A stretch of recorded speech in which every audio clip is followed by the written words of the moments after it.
a xëyee tey à quelques heures de la session du conseil municipal de Dakar convoqué par le préfet Barthélémy Diaz, trop en l'air noonu la ko daal di journal bi tuddee maanaam Barthélémy Diaz jamono ji mu ngi toog rek di nëgandi son sort mu fixé wu xëy na peut-être avant ñuy jeexal dinañu xam lan la Cour suprême statué jëm ci li nga xamante ni rek moom mooy ndax dañuy bàyyi fal gi waaw wala déet wala bokk ndax dañ koy wëy ndaxte nag moom nee na nañu arrêté li nga xamante ni moom mooy fal gi ba nga xamante ni Cour suprême àdduna le 18 août journal bi mi ngi ñuy wax à tous les conseillers municipaux de l'opposition qui assistent à cette réunion: vous avez poignardé le peuple de Dakar, vous êtes complice de cette forfaiture. Loolu la Barthélémy Diaz wax ba tey moom Diaz mi ngi wax tous ceux qui ont une once de dignité, à tous ceux qui se disent opposants,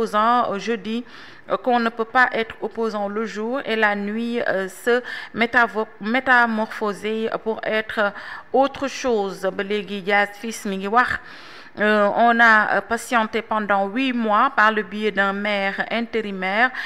Autant continuer à patienter jusqu'au 18 septembre, date à laquelle la Cour va statuer sur mon recours. Ba léegi Barthélémy Diaz mi ngi wax ci journal bi. Dans la foulée, Khalifa Sall et compagnie ont désigné de manière consensuelle Ngoné Mbengue, candidate officielle de Taxawu Sénégal au poste de maire de Dakar, de la ville de Dakar. Loolu la Taxawu daal di porté waaye nag jamono ji il est 9h34 31 donc voilà dinañu xam ci kanam tuuti lan la Cour suprême daal di wax. Ba léegi journal bi mi ngi wax chef de file du Parti socialiste Aminata Mbengue Ndiaye traînée devant le tribunal de grande instance de Dakar.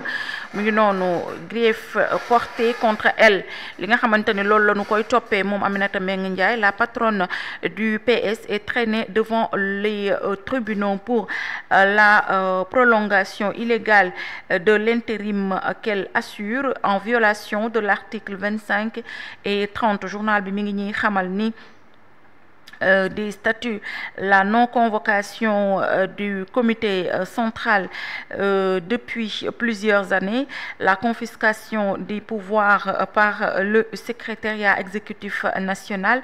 Ba léegi journal bi mi ngi ñuy xamal leneen luñ koy toppee: l'expiration de des mandats des structures locales, départementales et régionales sans renouvellement régulier, le risque de troubles à l'ordre public déroulant de ces violations statutaires. Mu ngi noonu loolu la journal bi xëy fësal ci source A. Ba léegi source A mi ngi ñuy xamal préparatif du Gamou de Tivaouane, les vérités piquantes du Khalifa. Khalife général des Tidianes nag moom waxam ñu jàpp ne waxi kilifa la. Moom nag li nga xamante ni wax na ko mooy le thème retenu par le Khalife général pour la présente édition du Gamou: célébrer le Mawlid pour une société plus cohésive. Maanaam ñu daal di gàmmu ngir nag gën a am société boo xamante ni dañuy nekk benn. Loolu nag journal bi moo ko xëy fësal. Ba léegi rek Serigne Babacar Sy Mansour mu ngi xamle ci journal bi: dans notre pays la situation, même si elle n'est plus catastrophique qu'ailleurs, n'est pas plus reluisante. Loolu la wax tamit mi ngi wax tamit ne l'intolérance, l'insulte, les invectives, l'animosité et la violence se banalisent. Ba léegi moom Khalife général des Mourides des Tidianes mu ngi koy daal di xamle ci journal bi ne lépp lu nga xamante ne jëm na ci saaga yeeg wax yi ñaaw yi violence yi dañ koy nekk léegi dañ koy cofantal daal comme si c'est pas important.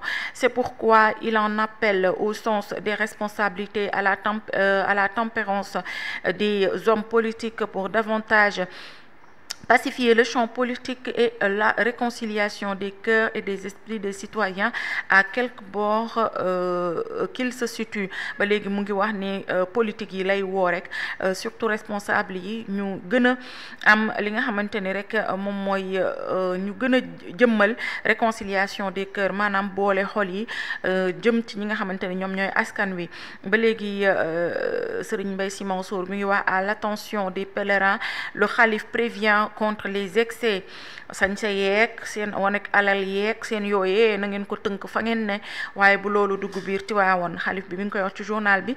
Sauver l'hôpital Mame Abdoul Aziz Sy Dabakh récemment impacté par les eaux de pluie.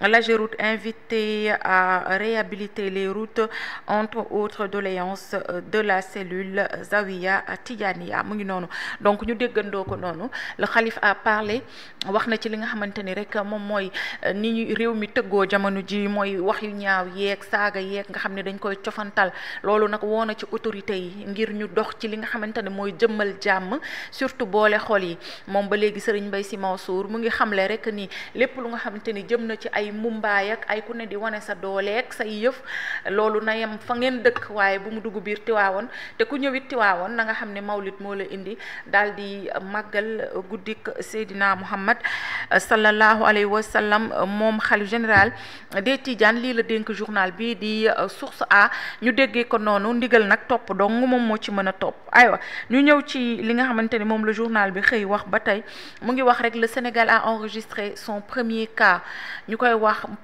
mpox ou variole du singe nag waxoon nañ ko fi wax naa ko fi un jour nee naa leen sëgëm nag dañu ni mi ngi ci dëkk yi nga xamante ni dafa wër Sénégal boo moytuwul ñun mën nañu ci laal le 22 août le ministère de la santé a été informé de la confirmation d'un cas de mpox donc il s'agit d'un ressortissant étranger entré au Sénégal le 19 août man bu ngeen feebaree tax ngeen dugg suñu réew mi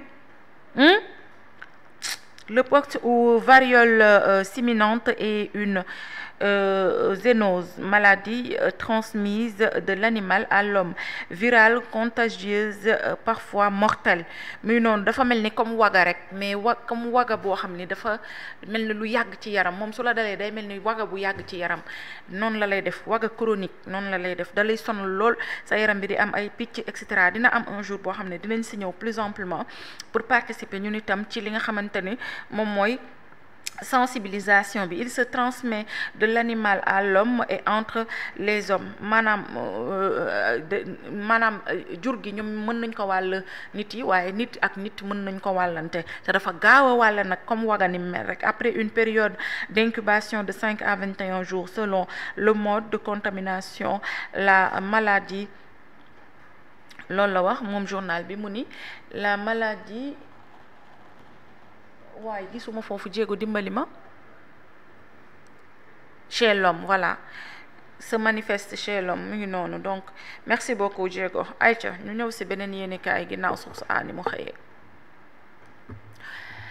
mu ngi noonu las loolu la wax de variole du singe ou mpox le Sénégal enregistre un cas et des suspects nag ça veut beaucoup dire ñu bàyyi ci xel bu baax a baax choix du maire de Dakar Barth menace Khalifa choisi Ngoné ayca ñu dem ay dindi fi lii waaye sinon ma ndekki merci beaucoup ayca élection du nouveau maire de Dakar ce lundi le dernier baroud d'honneur de Barth noonu la ko tuddee que va-t-il se passer si la Cour suprême dit oui au maire déchu donc variole du singe ba tey ce qu'il faut savoir sur le premier cas à Dakar 25 personnes en contact avec le malade mais nag ñuy wax ni 25 personnes yooyu identifié nañ leen ba ñu ngi jéem a mettre leen peut-être en quarantaine pour ñu bañ a wàll ñeneen ñu dem ci beneen yéenekaay ginnaaw Rewmi Quotidien on a Direct News di wax ni journée du Sénégal à Osaka le président Bassirou Diomaye Diakhar Faye rencontre les PME et PMI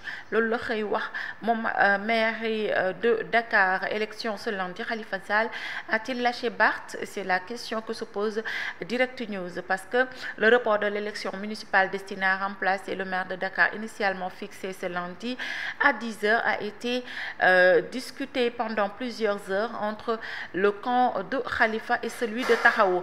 Khalifa Sall, avec l'appui de sa candidate Ngoné Mbengue, a opté finalement pour le maintien de l'élection à la date initiale, tandis que Barth voulait repousser l'élection du maire de Dakar. Tout le monde était d'accord pour attendre le verdict de la Cour suprême. Nous étions convaincus que c'était la voie de la sagesse. La volte-face de Khalifa a été vécue comme une véritable trahison, confie sous le couvert d'anonymat un participant à la réunion. Pourquoi Khalifa et Ngoné Mbengue tiennent-ils tant à organiser cette élection lundi? À quoi joue-t-il vraiment? Laaj la yu sampu jëm ci fii ci Direct News. Forum Civil soppi na xar kanam, ñi ngi jaajëfal bu baax a baax Birahim Seck, mais Birahim Seck a été remplacé, mu ngi noonu. Donc dinañu ci ñëw ci kanam, di ngeen fekk loole ci journal bii di Direct News à la page 4. ñu dem si beneen yéenekaay, l'évidence suñu dëkkandoo yi Doudou Ñaña Diop, voilà, sur le tourisme de luxe au Sénégal, opportunité économique ou dépendance structurelle, élection de son successeur, verdict Cour suprême, Barth tira la dernière balle. On ne peut pas parler de démocratie en foulant aux pieds la souveraineté populaire. On ne peut pas être opposant le jour et le contraire la nuit. Loolu la daal di xëy fësal ci journal bi di l'évidence. Medina Baye, le DG de BP alerte sur les dangers de l'autoconstruction. mu ngi noonu. Ross Béthio, grande opération de nettoyage pour garantir une eau de qualité. ñu dem ci beneen yéenekaay ginnaaw La Tribune, mi ngi ñëw ci li nga xamante ne rek moom mooy le président de l'Assemblée nationale muy El Malick Ndiaye nag moom li nga xamante ni dénk na ko journal bi di Tribune, ñëw na ci la justice bloque notre projet, nous allons les effacer. Loolu la xëy wax ci journal bi di Tribune. ba léegi rek El Malick Ndiaye mu ngi xamle ci journal bi di Tribune ne li nga xamante ni rek moom moo di quand tu écris et qu'on efface à 2 reprises, il faut effacer avant de réécrire. maanaam bind nga ñaari yoon ñu effacer ko, effacer ko bind balaa ngay bindaat. loolu la daal di xëy fësal, xëy na nag moo jëm ci li nga xamante ni mooy la xew Assemblée nationale, mooy nu mu tuddati sax loi interprétative bi ak rabat d'arrêt bi. Bon, peut-être on va dire parce que décision yi fa jógee xëy na peut-être arrangé wu leen. moom nag déclaré na loolu, évoquant clairement une réforme du système judiciaire. mu ngi noonu. Donc ils sont dans leurs droits, ils utilisent les textes, seulement nous allons revoir ces textes pour mener à bien notre politique pour le bien du Sénégal. ay man Al Malick yàlla baax na. Élection à la mairie de Dakar, l'avenir de Barth entre la Cour suprême et le conseil municipal. Khalifa choisi Ngoné Mbengue, noonu la ko tuddee. Arrestation du porte-parole du MFDC, l'information verrouillée par la présidence. Bilaay verrouillé leen ko de balaa kenn di ci jot di ci manipuler kenn. Il faut bien verrouiller cette information, ñu gérer ko mbirum suuf, parce que mbirum Casamance c'est très très très délicat. ñu ñëw ci beneen yéenekaay. ginnaaw Tribune, on a Vox Pop.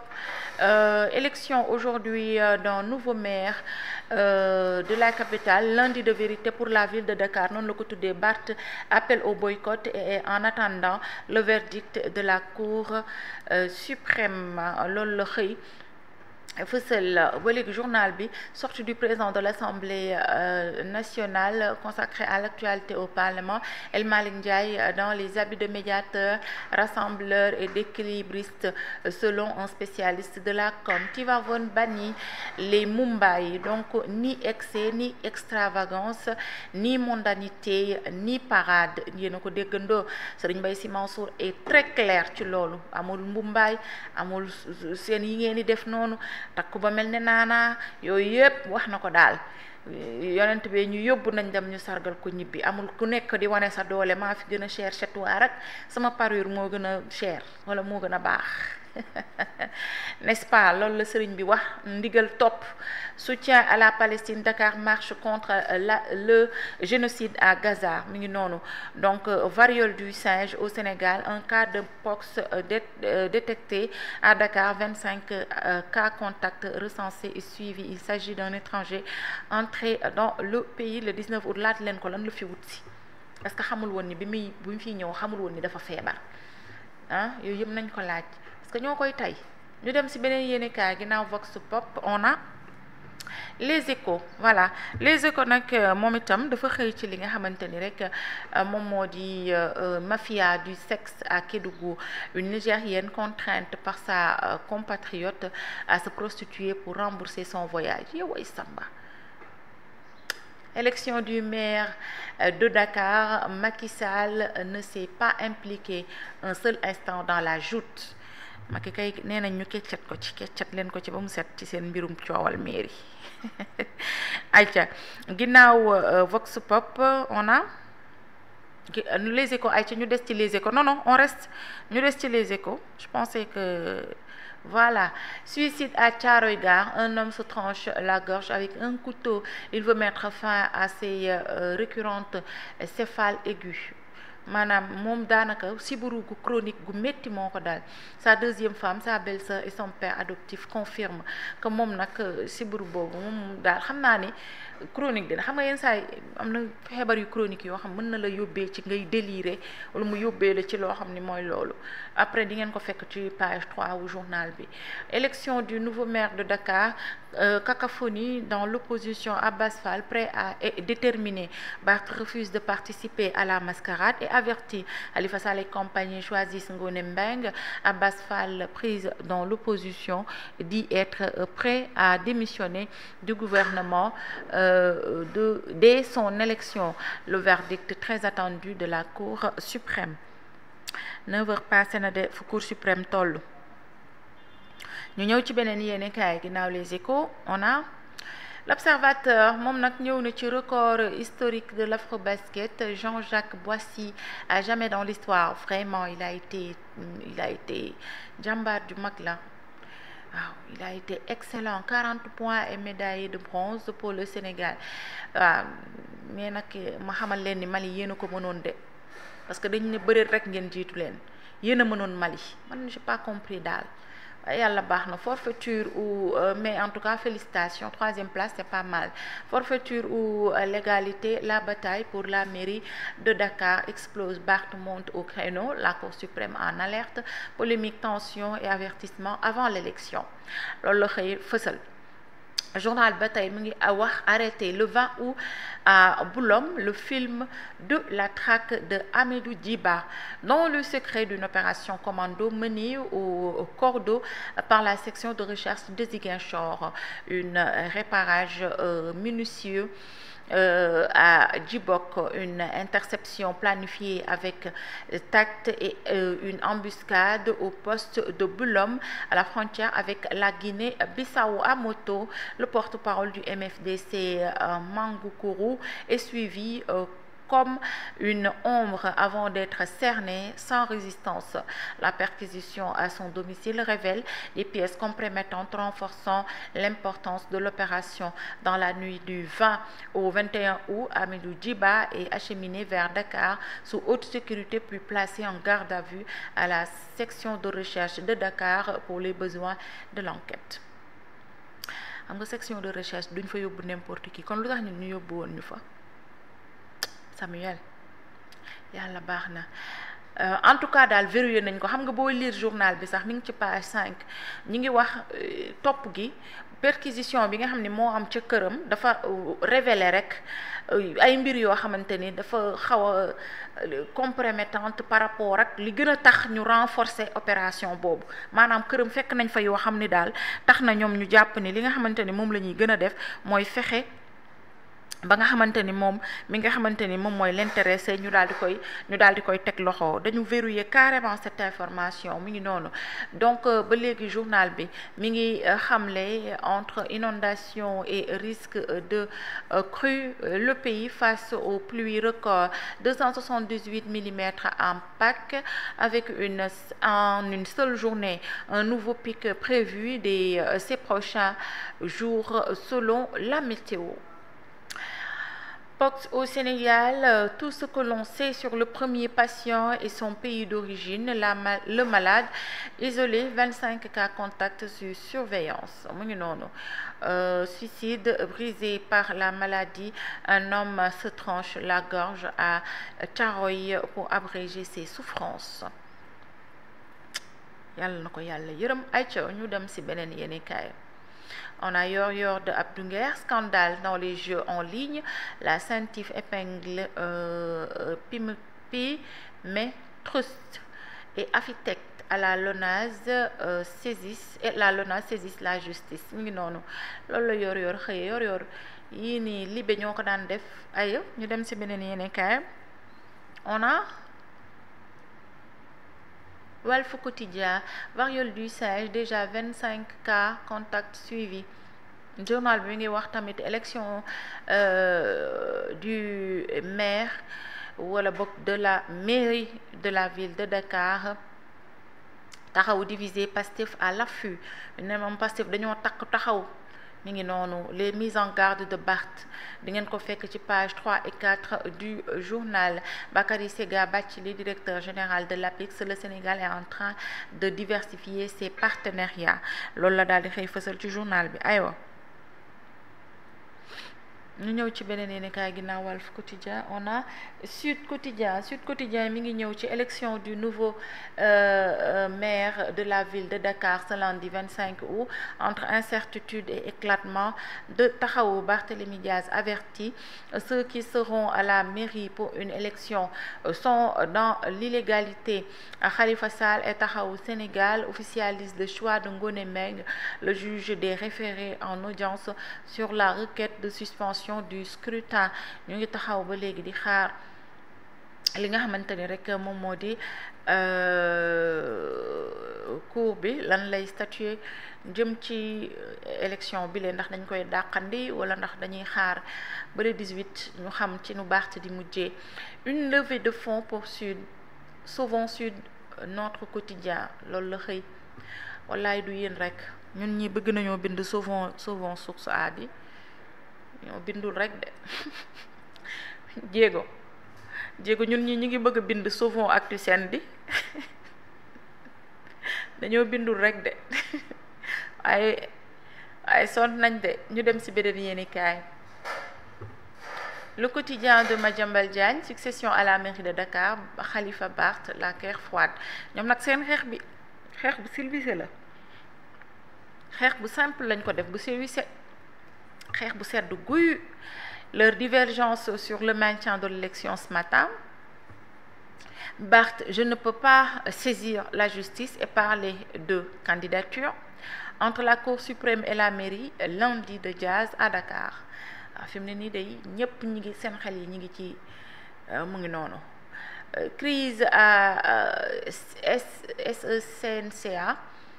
CNSA, voilà, les travailleurs écrivent à Sonko. di ngeen ko fekk ci page 10 du journal de Madiambal Diagne, le quotidien. ñu dem. Le Soleil national, exposition universelle 2025 au Japon. Le Sénégal brille à Osaka. Notre pays est à l'honneur au Japon en présence du chef de l'État. 40 PME accompagnés par l'ADPME participent à l'événement planétaire. Le président Bassirou Diomaye Faye, invité au thé impérial par l'empereur Naruhito. Voilà. Serigne Gueye Diop, ministre du Commerce. Waaw. Voilà, Serigne Gueye Diop, ministre du Commerce. Un pays ne se vend pas tout seul, il faut aussi du marketing territorial.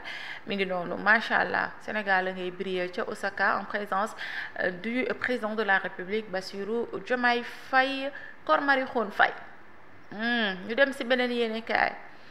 ginnaaw le soleil national ñu ñëw ci tàggat yaram tribune sport afrobasket masculin Angola champion Sénégal décroche 7e médaille de bronze 7e médaille de bronze na fi yam 2027 na ngeen indi coupe.